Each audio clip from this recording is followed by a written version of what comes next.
Silence is not an accident. It's a strategy. The loudest people often have the least to protect. The wealthiest people often have the most to lose. Attention feels powerful. But to the truly rich, attention is asymmetric risk. It exposes more than it rewards. It invites volatility into systems designed for compounding. This is why real wealth moves quietly, and why those who understand power avoid the spotlight, which leads to the first principle. The rich understand asymmetric risk. Attention is not neutral. It amplifies upside marginally, but it multiplies downside exponentially. Public visibility attracts scrutiny. Scrutiny attracts regulation. Regulation slows capital velocity. Every extra eye increases friction. Every headline creates a psychological barrier between you and leverage. When you are unknown, mistakes stay private. When you are visible, mistakes become permanent. The wealthy optimize for optionality. They want room to maneuver, to pivot, to exit silently. Attention removes that flexibility. It locks you into narratives you didn't choose. So they choose obscurity. Not because they are afraid, but because they are calculating. And that calculation leads to the second insight. The rich protect their energy more than their image. Attention is not free. It taxes cognition.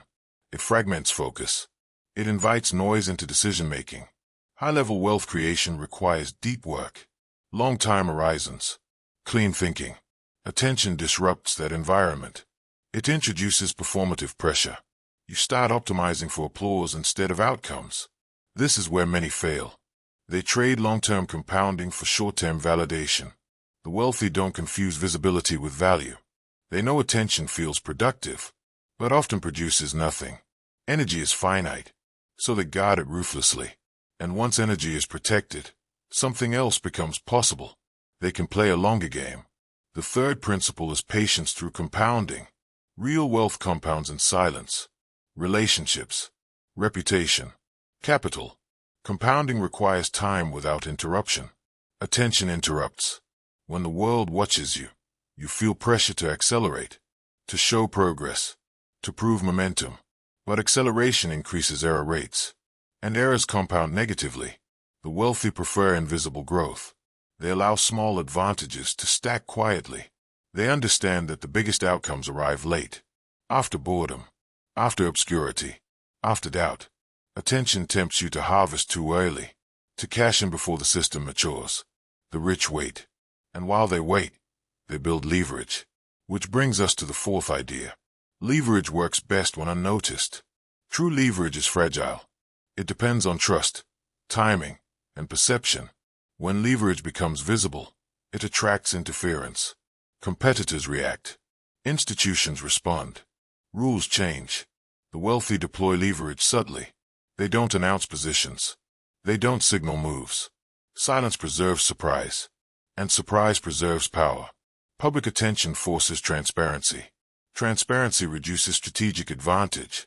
This is why old money whispers, why new money shouts, and why lasting money disappears. Leverage is not about dominance. It's about positioning. And positioning requires psychological discipline. Which leads to the fifth principle. The rich understand the psychology of envy. Attention activates comparison. Comparison activates resentment. Envy is not passive. It motivates sabotage, social pressure, moral outrage. The more visible your success, the more people feel entitled to judge it. The wealthy avoid triggering these dynamics, not out of fear, but out of realism. They know social systems punish deviation, especially upward deviation, so they keep their wins quiet. They let results speak only when necessary. This reduces resistance, and resistance slows momentum. By avoiding attention, they reduce friction at every level, and that creates a final insight. Wealth is not loud. It is controlled. The truly rich don't need validation. They don't need followers. They don't need to be seen. They measure success internally, by freedom, by autonomy, by time. Attention trades all three for approval, and approval does not compound. Silence, on the other hand, scales beautifully. It protects capital velocity, preserves leverage, and allows compounding to do its work. So if you're building something real, don't announce it. Don't explain it. Don't defend it. Let it grow where no one is watching, because the most powerful moves are the ones no one sees coming. If this video added value, consider subscribing for more content on wealth, mindset, and long-term thinking. Thank you for watching, and I'll see you next time.